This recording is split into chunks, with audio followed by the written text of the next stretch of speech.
이 시간 우리의 온 마음과 정성을 다해 2021년 7월 둘째 주 주일 예배를 시작하겠습니다. 다 같이 찬송가 9장 찬양 드리겠습니다.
교동문 29번 시편 65편 말씀입니다. 저와 여러분이 한 절씩 교독하겠습니다. 하나님이여, 찬송이 시온에서 주를 기다리오며 기도를 들으시는 주여, 모든 육체가 주께 나아오리이다.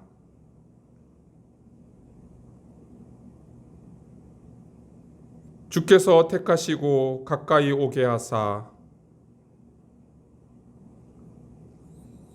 우리가 주의 집 곧 주의 성전의 아름다움으로 만족하리이다. 하나님의 강에 물이 가득하게 하시고 초장은 양떼로 옷 입고 골짜기는 곡식으로 덮였음에 그들이 다 즐거이 외치고 또 노래하나이다. 아멘. 다 같이 사도신경으로 신앙 고백 드리겠습니다. 나는 전능하신 아버지 하나님, 천지의 창조주를 믿습니다. 나는 그의 유일하신 아들, 우리 주 예수 그리스도를 믿습니다. 그는 성령으로 잉태되어 동정녀 마리아에게서 나시고 본디오 빌라도에게 고난을 받아 십자가에 못 박혀 죽으시고 장사된 지 사흘 만에 죽은 자 가운데서 다시 살아나셨으며 하늘에 오르시어 전능하신 아버지 하나님 우편에 앉아 계시다가 거기로부터 살아있는 자와 죽은 자를 심판하러 오십니다. 나는 성령을 믿으며 거룩한 공교회와 성도의 교제와 죄를 용서받는 것과 몸의 부활과 영생을 믿습니다. 아멘. 찬송가 205장 함께 찬양 드리겠습니다.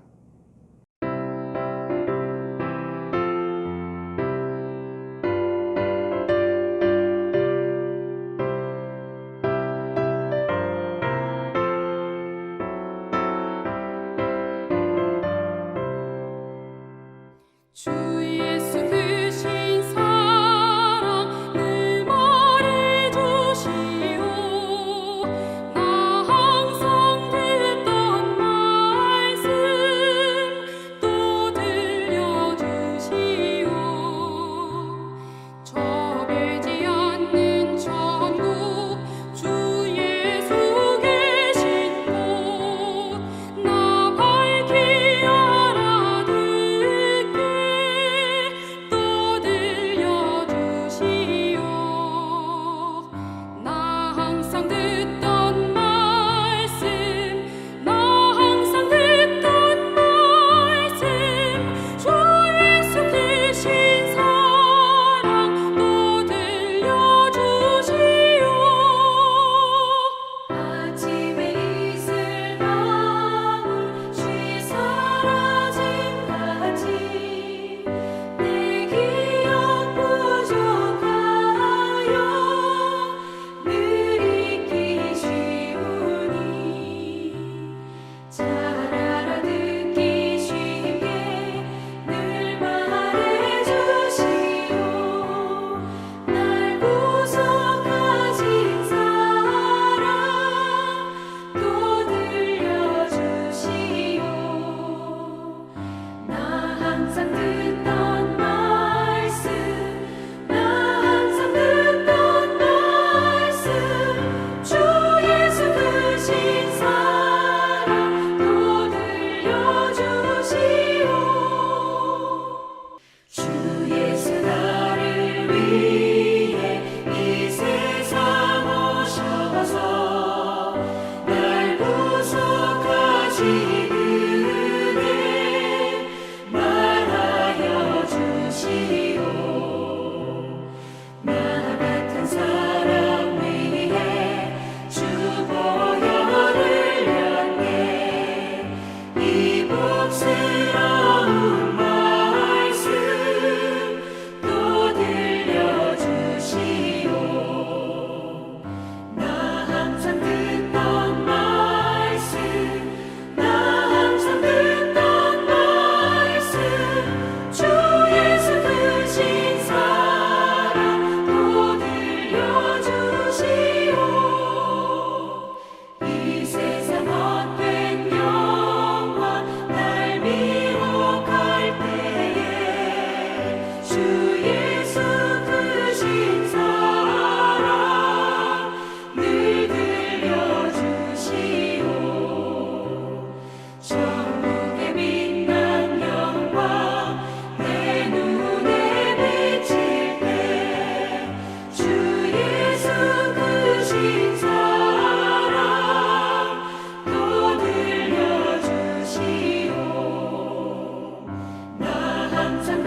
오라 우리가 굽혀 경배하며 우리를 지으신 여호와 앞에 무릎을 꿇자. 그는 우리의 하나님이시요 우리는 그가 기르시는 백성이며 그의 손이 돌보시는 양이기 때문이라. 너희가 오늘 그 음성을 듣거든 너희 마음을 완악하게 하지 말지어다. 아멘. 영원토록 찬양과 영광을 받으시기에 합당하신 하나님, 십자가의 은혜로 우리를 구원해 주시고 이 시간 거룩한 예배자로 세워 주시니 감사드립니다. 오직 예수님의 보혈의 능력만 의지하고 담대하게 하나님 보좌 앞으로 나아갑니다. 신령과 진리로 드리는 우리의 예배와 찬송과 기도를 기쁘게 받아주시고 하나님의 진리의 말씀과 신령한 은혜로 우리의 심령을 채워 주옵소서. 지난 한 주간의 삶 가운데 말씀에 순종하지 못하고 성령님의 가르침을 외면하면서 이기적인 생각과 판단으로 하나님의 영광을 가렸음을 고백합니다. 사랑과 용서의 하나님, 우리들의 부족한 모습을 용서해 주시고 이제부터는 성령님의 인도하심을 따라 진리의 말씀을 행하며 살아가게 하여 주옵소서. 어떤 상황 속에서도 믿음의 눈을 들어 언제나 우리와 함께 하시는 하나님을 바라보게 하시고 살든지 죽든지 내 몸에서 그리스도를 존귀하게 하는 삶이 되게 하여 주옵소서. 주님께서 세워주신 믿음의 공동체가 그리스도 안에서 하나 되게 하시고 서로 사랑하며 섬기는 사랑의 공동체가 되기를 원합니다. 힘써 하나님을 알아가며 그리스도를 닮아가는 교회가 되게 하여 주옵소서. 하나님의 진리 가운데 거하며 생명을 사랑하며 하나님이 기뻐하시는 귀한 열매 맺는 교회가 되게 하여 주옵소서. 한국은 코로나 상황이 더욱 악화되어 연일 코로나 최다 확진자가 발생하고 있고 내일부터는 코로나 방역을 위한 거리두기 4단계가 시행된다고 합니다. 속히 코로나가 진정될 수 있도록 은혜를 베풀어 주시고 특히 경제적으로 힘들어하는 분들이 소망을 잃지 않도록 지켜주시기를 간절히 기도합니다. 이 어려운 시기를 잘 이겨나갈 수 있도록 모든 교회가 깨어 기도하게 하시고 시대를 분별할 수 있는 지혜를 주셔서 시대적 사명을 잘 감당해 나가는 한국 교회가 되게 하여 주옵소서. 우리가 함께 기도하고 후원하는 인도 교회들을 기억해 주시고 인내로서 믿음의 경주를 끝까지 잘 감당케 하시며 지금의 고난을 통해 정금과 같이 연단되어 더욱 하나님 나라를 위해 귀하게 쓰임받는 교회가 되게 하여 주옵소서. 모든 말씀 예수님의 이름으로 기도드립니다. 아멘.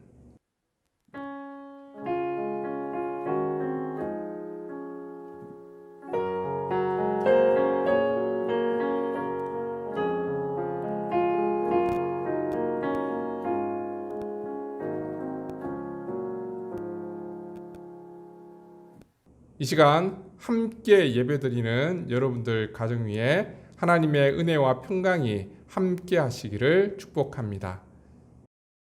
코로나 상황이 지속되다 보니까 한국 교회도 힘들지만 특히 인도 지역 교회 상황이 굉장히 어렵습니다. 그래서 우리가 후원하고 있는 6교회를 위해서 선교부에서 생필품을 준비해서 잘 전달해 드렸습니다. 많은 양은 아니지만 그들에게 좀 힘이 되었으면 좋겠고요. 수고해 주신 분들께 감사드리고요. 인도 지역 교회를 위해서 계속해서 기도해 주시기를 부탁드립니다. 오늘 오후 7시 30분 사역위원회가 있습니다. 사역위원들은 기억해 주시길 바라고요. 나머지 광고는 주보를 참조해 주시기 바랍니다. 하나님께서 오늘 우리에게 주시는 말씀은 빌립보서 1장 27절에서부터 30절까지의 말씀입니다. 이제 하나님의 말씀을 받들어 봉독하겠습니다. 오직 너희는 그리스도의 복음에 합당하게 생활하라. 이는 내가 너희에게 가보나 떠나 있으나 너희가 한 마음으로 서서 한 뜻으로 복음의 신앙을 위하여 협력하는 것과 무슨 일에든지 대적하는 자들 때문에 두려워하지 아니하는 이 일을 듣고자 함이라. 이것이 그들에게는 멸망의 증거요 너희에게는 구원의 증거니 이는 하나님께로부터 난 것이라. 그리스도를 위하여 너희에게 은혜를 주신 것은 다만 그를 믿을 뿐 아니라 또한 그를 위하여 고난도 받게 하려 하심이라. 너희에게도 그와 같은 싸움이 있으니 너희가 내 안에서 본 바요 이제도 내 안에서 듣는 바니라. 아멘.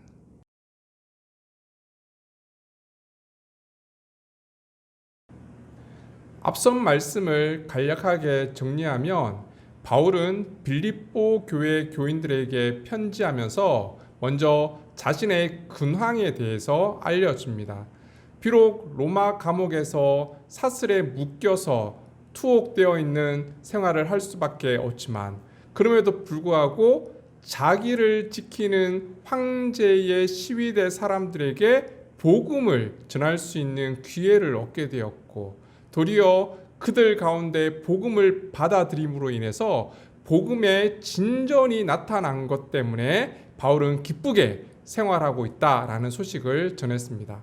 그리고 로마 교회에 관한 소식도 전했습니다.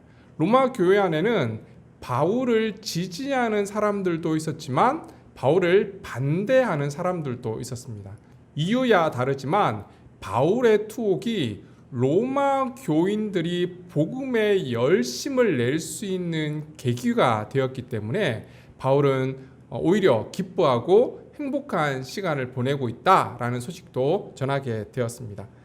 이런 근황을 전하다 보니까 자연스럽게 삶과 죽음에 대한 자신의 신앙에 대한 이야기를 하게 되었습니다. 바울에게 있어서 죽음이란 전혀 두려운 것이 아니었습니다. 자신이 영원히 사모하고 소망하던 그리스도와 함께 영원히 거하는 것, 그리스도와 연합하는 것, 그것이 죽음이라는 거죠.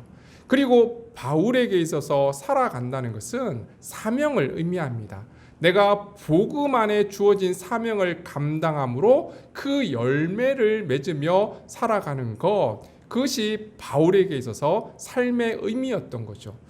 그래서 바울에게 있어서 삶과 죽음이 중요한 것이 아니라 살든지 죽든지 내 몸에서 그리스도가 존귀하게 되는 것, 그것만이 자신의 살아가는 유일한 이유임을 밝히게 되었습니다.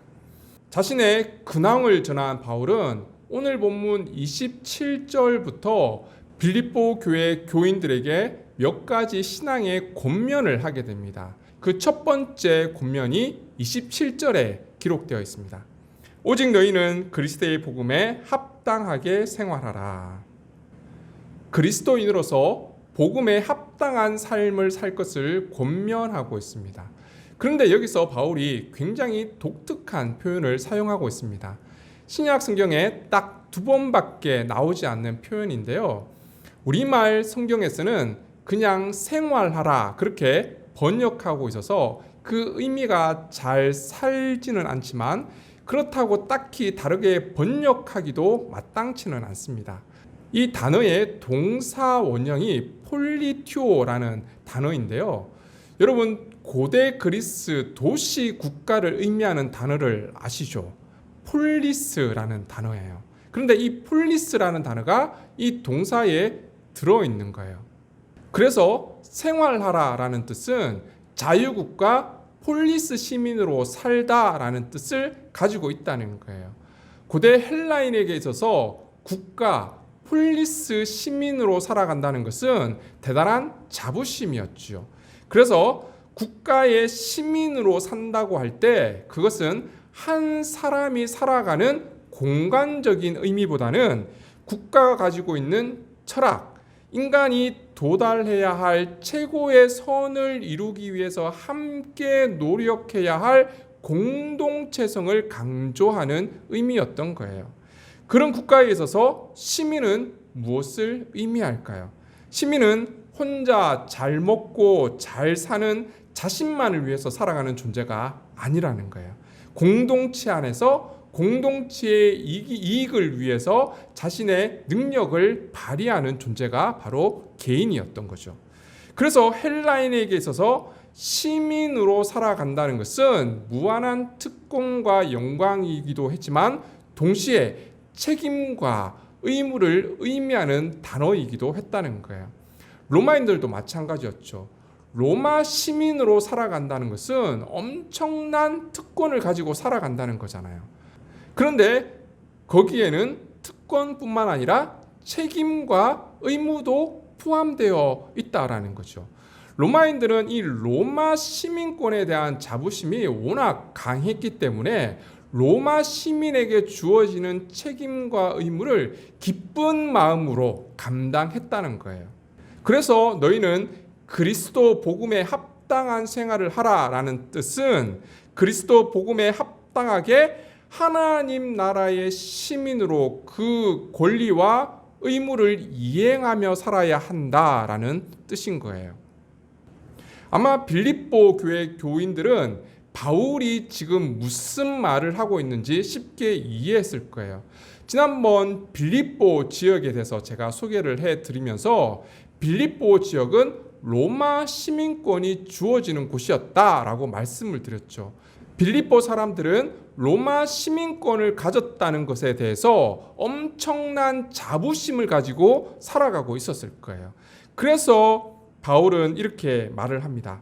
여러분, 로마 시민권을 가지고 있다는 것을 자랑하지 말고 그리스도인으로서 하늘나라의 시민권이 있음을 자랑하고 하나님 나라의 시민으로 복음에 합당한 삶을 살아가시기 바랍니다. 그렇다면 복음에 합당한 삶이란 무엇일까요? 여러 가지 많이 있을 수 있겠죠. 그런데 바울은 오늘 본문에서 세 가지를 이야기하고 있습니다. 먼저 27절 말씀을 보시기 바랍니다. 오직 너희는 그리스도의 복음에 합당하게 생활하라. 이는 내가 너희에게 가보나 떠나 있으나 너희가 한 마음으로 서서 한 뜻으로 복음의 신앙을 위하여 협력하는 것과 복음에 합당한 삶이란 첫 번째, 한 마음으로 서서 한 뜻으로 복음의 신앙을 위해서 협력하는 것입니다. 여기서 보면 재미있는 표현이 등장하는데요. 군대 용어와 스포츠 용어가 동시에 나오고 있어요. 먼저 한 마음으로 서서라는 표현이 나오고 있죠. 여기서 선다라는 표현이 바로 군대 용어예요. 아무리 치열한 전투 속에서도 군인이 자신의 초소를 떠나지 않고 끝까지 그 초소를 지키는 불굴의 용기를 표현하는 단어예요. 즉 복음의 진리를 위해서 끝까지 믿음을 지키고 자신의 목숨을 내걸고라도 이 진리를 사수해 나가는 것을 의미한다는 거예요. 어떠한 위협 속에서도 어떠한 고난 속에서도 포기하지 않고 이 진리를 지켜나가는 것을 의미하는 거예요. 그 다음에 등장하는 표현이 한 마음과 한 뜻으로 협력하는 것이에요. 이건 스포츠 용어인데요. 요즘 스포츠에서 사용하는 용어 중에서 이 구절을 가장 잘 표현해 주는 단어가 있습니다. 여러분 많이 들어보셨죠? 원 팀, 원 스피릿 이렇게 표현하기도 하잖아요. 특히 팀 스포츠에서 굉장히 강조하는 표현이에요. 이것은 개인의 기록이나 개인의 능력을 돋보이게 하는 플레이보다는 팀을 위해서 헌신하고 팀의 승리를 위해서 하나가 되어야 한다라는 뜻이죠. 예를 들면 축구팀에서 이런 표현을 많이 사용하고 있는데 손흥민 선수 다들 좋아하시죠? 지난 시즌에 엄청난 기록을 세웠습니다. 자신의 소속팀에서 리그 경기와 컵 대회에서 무려 22골 또 17 도움을 기록하게 되었습니다. 차범근 선수가 독일에서 한 시즌 최다 골을 넣은 게 17골이었어요. 손흥민 선수가 똑같이 넣었습니다. 엄청난 활약을 했습니다. 이런 손흥민 선수가 국가대표 경기에만 오면 득점이 별로 없어요. 열심히 안 뛰어서 그런 걸까요? 여러분 경기 보시잖아요. 정말 열심히 뜁니다. 그런데 왜 골을 넣지 못합니까? 손흥민 선수는 국가대표 경기만 오면 공격 진영에 그대로 머물러 있지 않습니다. 내려와서 공을 받아서 공을 배급해 주기도 하고요. 심지어는 적극적으로 수비 지역까지 내려와서 수비에 가담합니다. 그렇게 헌신적으로 팀을 위해서 노력하는 선수라는 거죠. 이렇게 팀을 위해서 경기에 임하는 모습이 오늘 본문에서 말하는 한 마음과 한 뜻으로 협력하는 거예요. 그렇다면 그리스도인은 무엇을 위해 협력해야 합니까? 27절을 다시 한번 보겠습니다. 오직 너희는 그리스도의 복음에 합당하게 생활하라. 이는 내가 너희에게 가보나 떠나 있으나 너희가 한 마음으로 서서 한 뜻으로 복음의 신앙을 위하여 협력하는 것과, 복음의 신앙을 위해서죠. 복음을 위해서입니다. 여러분, 제가 여러 번 말씀드렸지만 신앙생활은 결코 혼자 할 수 있는 것이 아닙니다. 복음은 결코 혼자 지켜나갈 수 있는 것이 아니라는 거예요. 기독교 역사에 있어서 수많은 위인들과 영웅들이 있었지만 그들 혼자 그 사명을 감당한 것은 아니었습니다. 그들 옆에서 그들을 도우는 수많은 이름 모를 신앙인들이 그들과 함께 했다는 거예요. 그래서 사탄은 항상 신앙인들 사이를 파고들어서 그 관계를 깨고자 합니다. 론 에드먼스 목사가 쓴 교회를 파괴하는 사탄의 7가지 전략이라는 책에 보면 그 첫 번째 사탄의 전략에 대해서 이렇게 기록합니다. 교회 갈등. 사탄은 성도 2명이 의견 충돌을 일으키는 것을 사랑한다. 그렇습니다. 사탄은 성도들 사이를 이간질하고 그 관계를 깨는 데 주력한다는 거예요. 그래서 신약 성경에 보면 마귀라고 기록되어 있는 것이 디아볼로스인데요. 그 의미가 디아, 사이라는 뜻이고요. 볼로스는 던진다는 거예요. 사이에 무엇인가를 계속해서 던져서 그 사이를 깨는 존재가 바로 마귀, 디아볼로스라는 사실입니다.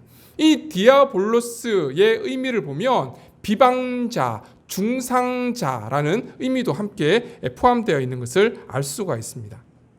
이솝우화에 보면 얼룩소, 검은소, 붉은소 이야기가 등장하고 있습니다.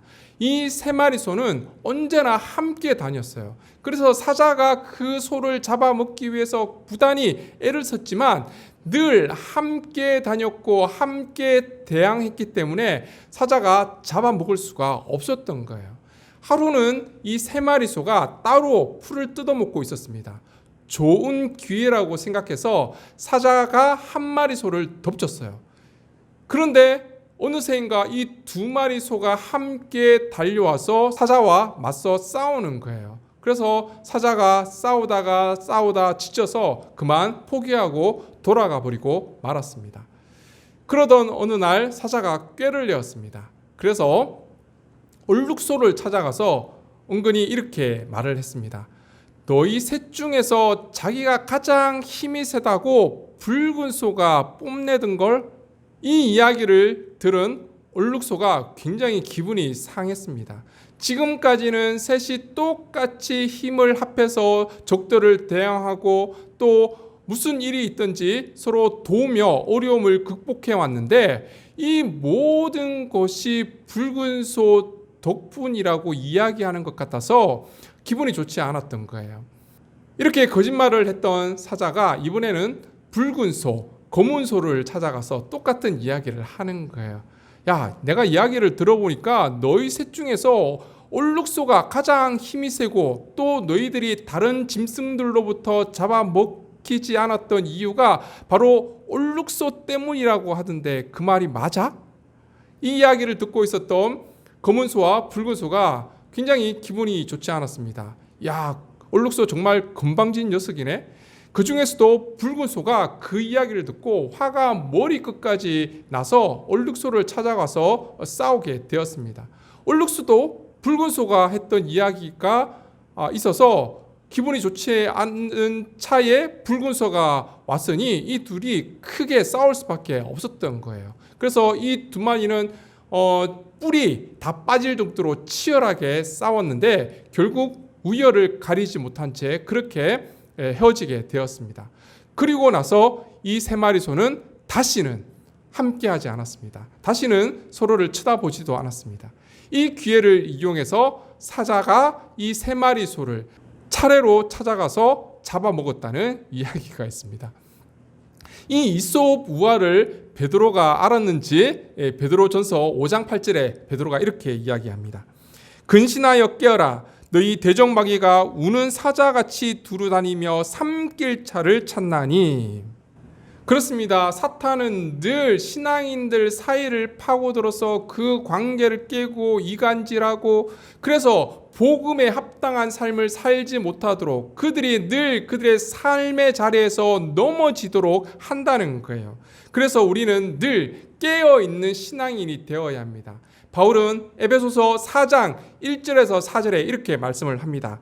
그러므로 주 안에 갇힌 내가 너희를 권하노니 너희가 부르심을 받은 일에 합당하게 행하여 모든 겸손과 온유로 하고 오래 참음으로 사랑 가운데서 서로 용납하고 평안에 매는 줄로 성령이 하나 되게 하신 것을 힘써 지키라. 몸이 하나요 성령도 한 분이시니 이와 같이 너희가 부르심의 한 소망 안에서 부르심을 받았느니라.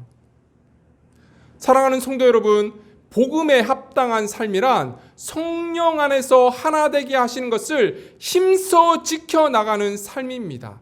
복음을 위해서 서로 협력하고 하나가 되는 삶을 의미합니다. 이러한 삶을 살아갈 수 있는 저와 여러분이 될 수 있기를 바랍니다. 두 번째, 복음에 합당한 삶은 대적을 두려워하지 않는 삶입니다. 오늘 본문 28절 말씀입니다. 무슨 일에든지 대적하는 자들 때문에 두려워하지 아니하는 이 일을 듣고자 함이라. 이것이 그들에게는 멸망의 증거요 너희에게는 구원의 증거니 이는 하나님께로부터 난 것이라. 헬라 고전 문학에서 어떤 예상치 못하는 장애물이 왔을 때 말이 놀라서 뒷걸음치며 도망하는 상태를 표현하는 단어가 있는데요. 그게 바로 오늘 본문에 등장하는 두려워한다라는 단어예요. 바울은 이 단어를 가지고 와서 오늘 본문에 이렇게 표현을 하고 있는 거예요. 아마도 바울은 이 단어를 선택함으로써 빌립보 교회 교인들이 대적자들 때문에 두려운 마음에 믿음의 대열에 이탈하는 사태가 일어나지 않을까 우려해서 이런 표현을 쓴 것 같습니다. 그럼 빌립보 교회의 대적자들은 누구입니까? 우선 그들은 헬라 지역에 살고 있죠. 헬라 문화와 헬라 종교를 섬기는 사람들이 대다수였습니다. 그 가운데 교회를 지키고 생활하는 것이 쉽지 않았습니다. 바울도 헬라 도시에서 복음을 전하다가 빌립보 사람들의 신고로 감옥에 갇힌 적이 있지 않습니까? 이처럼 이방 종교 사람들이 교회를 핍박하고 박해했던 일들이 있었습니다. 그런데 이거보다 더 심각한 문제는 유대 율법주의자들이었습니다. 이들은 교회 내부로 들어왔던 사람들인데요. 이들은 구원에 대한 왜곡된 진리를 전파하기 시작했습니다. 구원이 믿음으로서만 받는다고? 구원이 그렇게 쉬운 게 아니야. 구약의 하나님 말씀을 자세히 살펴봐봐. 하나님께서 율법을 주셨고 구원을 받기 위해서는 반드시 할례를 받아야 하고 반드시 율법을 지키는 삶을 살아야 돼. 이들 가운데는 기독교가 시작된 예루살렘 출신들도 많이 있었을 거예요. 이들은 정통을 내세우며 율법을 강조하며 교회를 핍박했기 때문에 이방인인 빌립보 교인들이 상대하기는 너무 두려웠던 존재였다는 거예요. 그래서 바울은 빌립보 성도들이 두려워하지 않고 서로 협력해서 복음을 위해 함께 싸울 것을 권면하고 있었던 겁니다. 빌립보 교인들이 정말 두려워하지 말아야 할 이유가 무엇이었을까요? 마태복음 10장 28절에 이렇게 기록하고 있습니다. 몸은 죽여도 영혼은 능히 죽이지 못하는 자들을 두려워하지 말고 오직 몸과 영혼을 능히 지옥에 멸할 수 있는 일을 두려워하라. 그렇습니다. 우리가 정말 두려워해야 할 존재는 우리를 핍박하고 박해하는 대적자들이 아니라는 거예요. 정말 우리는 누구를 두려워해야 합니까? 우리의 몸과 영혼을 책임지고 있는 하나님만 두려워해야 한다는 거예요. 이것이 바로 구원의 증거가 된다는 사실입니다. 여러분, 세상을 두려워하지 마십시오. 우리가 진정으로 두려워해야 할 것은 하나님 한 분밖에 계시지 않다는 것을 기억하며 살아갈 수 있기를 바랍니다. 세 번째, 복음에 합당한 삶은 그리스도를 위한 고난에 함께하는 삶입니다. 오늘 본문 29절 말씀입니다. 그리스도를 위하여 너희에게 은혜를 주신 것은 다만 그를 믿을 뿐 아니라 또한 그를 위하여 고난도 받게 하려 하심이라. 이 말씀의 핵심은 바른 신앙을 견지하고 있는 성도는 필연적으로 고난을 받을 수밖에 없다는 거예요. 한 신학자는 이와 관련해서 복음의 신앙을 위하여 동료 그리스도인과 더불어 악한 자에 맞선다는 것은 고난을 예상하게 하는 행동이다라고 적절하게 해석하기도 했습니다. 바울은 하나님께서 빌립보 교회 교인들에게 은혜를 주신 것은 그리스도를 믿게 할 뿐만 아니라 그리스도를 위한 고난을 함께 받기 위해서다라고 말하고 있습니다. 이것은 하나님께 은혜 받은 자들이 아무런 고난 없이 이 세상에 살아갈 수 있다는 잘못된 신앙을 교정하기 위해서였어요. 조셉 톤이라는 목사님이 계십니다. 루마니아 공산 정권과 독재 정권에 맞서 싸웠던 분인데요. 이분이 너무 유명해서 루마니아 정부에서도 경계하고 두려워했던 대상이기도 했습니다. 국제사회의 여론 때문에 루마니아 정부가 차마 이 목사님을 죽이지는 못하고 추방을 시켰습니다. 이분이 미국을 방문해서 여러 신학교에 가서 설교를 하게 되었는데요. 이 설교를 듣기 위해서 아침부터 수많은 사람들이 모여들 정도였다고 합니다. 이분이 미국에 계실 때 공산 정권이 무너지고 동구권이 개방되었습니다. 미국의 복음주의 잡지사 기자가 이분을 찾아와서 이렇게 질문을 했습니다. 동구권이 열리는데 소감이 어떻습니까? 저는 두렵습니다. 아니, 공산권이 무너지고 당신의 조국으로 돌아갈 수 있는 기회가 왔는데 왜 두렵다고 말씀을 하십니까? 제가 두려워하는 이유는 내 조국에는 그리스도를 위해 고난받는 것을 은혜로 여기고 살아가는 성도들이 많이 있습니다. 그래서 복음을 위해 고난을 받고 핍박을 받더라도 우리는 그것 때문에 더 예수님을 바라보고 열심을 냅니다. 하지만 동구권이 개방되어서 내 조국에 돌아갔을 때 내 조국의 교회가 주님을 위한 고난의 은혜를 알지 못하는 사람들로 채워질까 봐 두렵습니다. 내 조국의 교회가 주님을 위한 고난의 은혜를 알지 못하는 사람들로 채워질까 봐 두렵습니다. 여러분, 우리 한국 교회는 어떻습니까? 오늘날 한국 교회의 문제에 대해서 고난 없는 축복을 강조한 결과다라고 지적하는 사람들이 많이 있습니다. 왜 이런 신앙들이 생겨나게 되었을까요? 제 개인적인 의견으로는 한국 개신교 역사 가운데 가장 핍박을 많이 받고 박해를 많이 받았던 일제강점기 신사참배와 관련이 있다고 생각합니다. 개신교 많은 교단들이 이 신사참배에 동참하게 되었습니다. 대부분 선교사들은 이 신사참배에 대해서 아주 강력하게 거부를 했고 반대를 했습니다. 그래서 선교사님들이 운영하는 학교들이 있죠. 신사참배를 해야 되니까 그 학교들을 대부분 폐쇄해버리고 말았습니다. 우리 교단총회도 처음에는 반대를 했죠. 하지만 일제 강압과 회유에 넘어갔던 목사들이 생겨나기 시작했습니다. 교단 총회 때 신사참배에 대해서 강력하게 항의하고 저항했던 목사들을 다 감옥에 가두어 버렸습니다. 그리고 신사참배에 찬성하는 목사들을 앞세워서 총회를 하게 했고요. 그래서 그곳에서 신사참배가 합당한 것이다 라고 결정을 하게 됩니다. 선교사들은 이 총회에 대해서 불법적인 총회였다고 그렇게 항변하고 항의했지만 소용이 없었습니다. 신사참배 거부로 투옥된 인원은 약 2,000여 명이 되고요. 또 신사참배를 거부했다는 이유로 폐쇄되었던 교회가 약 200여 곳이 됩니다. 그 중에서 정말 강경하게 신사참배를 반대했던 70여 명이 있었는데요. 그 중에 50여 명이 감옥에서 순교를 하게 되었습니다. 그러다가 갑자기 해방을 맞이하게 되었죠. 해방과 함께 추록한 20여 명의 목회자들이 한국 교회의 재건을 위해서 회개를 촉구했습니다. 그런데 신사참배를 주장하고 함께 신사참배를 했던 목사들은 어땠을까요? 그들은 통렬한 반성과 회개의 시간을 가졌을까요? 총회에서 신사참배를 결정한 것에 대해서 회개한다며 기도회를 한번 한 것으로 이 사건을 마무리하고 말았습니다. 한국교회는 고난의 시기에 주기철 목사님, 손양원 목사님처럼 순교를 각오한 순교자의 피가 흐르고 있지만 반면 신사참배에 동조하고 앞장섰던 사람들, 오늘 바울의 표현을 빌리면 대적자들이 두려워서 싸우지 못하고 고난을 피해 도망했던 신앙이 함께 공존하고 있다는 거예요.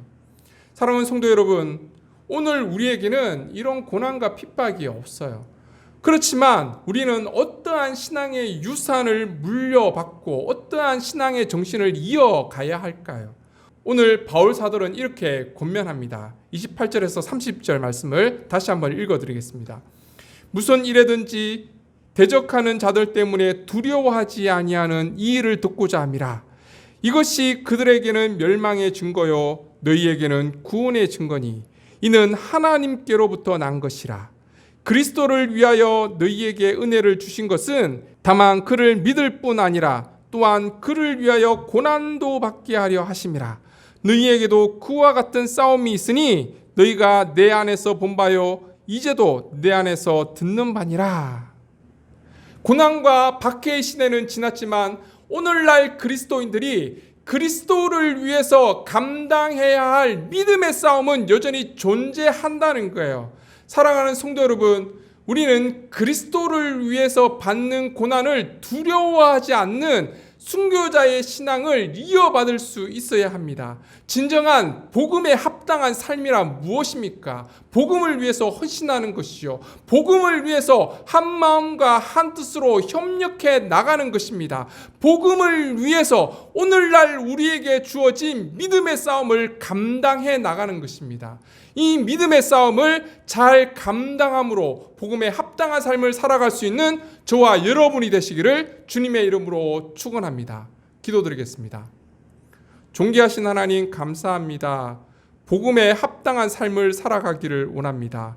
우리가 한 마음과 한 뜻으로 성령이 하나 되게 하신 것을 힘써 지키며 복음을 위해 서로 협력할 수 있는 삶이 되게 도와주시고 그리스도를 위해 받는 고난을 두려워하지 않고 우리에게 주어진 믿음의 싸움을 감당함으로 하나님께 영광 돌릴 수 있는 저희들이 될 수 있도록 축복하여 주옵소서. 모든 말씀 예수님의 이름으로 기도드립니다. 아멘. 찬송가 411장 부르시면서 준비해 오신 예물을 하나님께 올려드리겠습니다.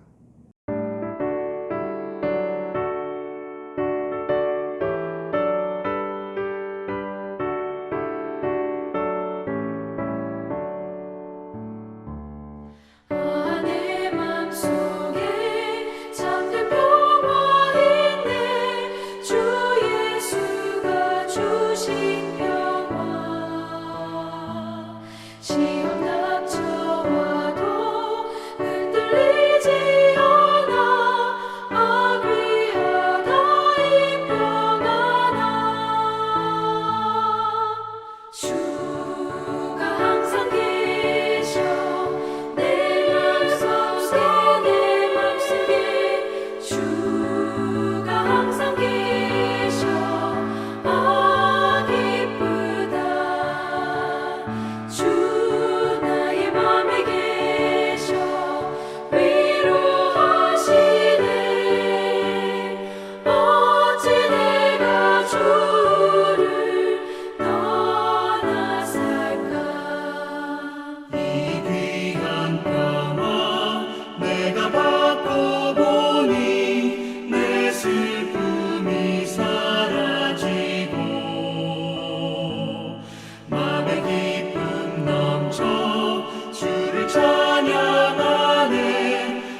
은혜로우신 하나님, 우리를 주님의 백성으로 삼아주시고 언제나 우리를 주목하시며 하나님의 신실하심으로 우리를 지키시고 인도해 주셔서 감사드립니다.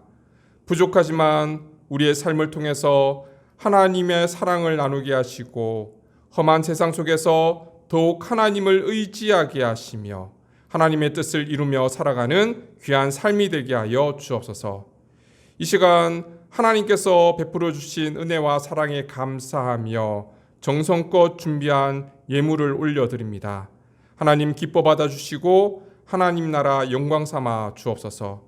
예물 드린 손길을 축복하시며 이 예물이 세상에 흘러갈 때에 주님의 몸된 교회를 세우고 이웃을 섬기며 생명을 살리는 귀한 하나님 나라 사역을 위해 아름답게 사용될 수 있도록 축복하여 주옵소서.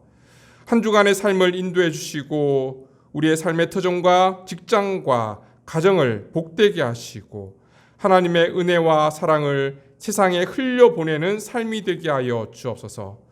진학을 준비하고 있는 믿음의 자녀들 위해 하나님의 지혜를 허락하시고 준비하는 모든 과정 위에 하나님의 인도하심을 경험하게 하여 주옵소서.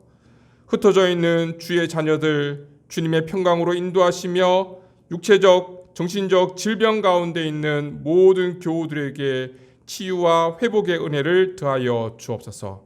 모든 말씀 예수님의 이름으로 기도드리며 이제는 우리 주 예수 그리스도의 은혜와 하나님 아버지의 무한하신 사랑하심과 성령님의 교통하심이 말씀의 진리를 지키며 복음을 위해 서로 협력하며 고난도 두려워하지 않는 믿음으로 복음에 합당한 삶을 살아가기를 다짐하는 사랑하는 주님의 백성들과 그 자녀들 위해 인도 교회와 모든 선교사님들 위해 이제로부터 영원토록 함께 하시기를 간절히 축원하옵나이다. 아멘.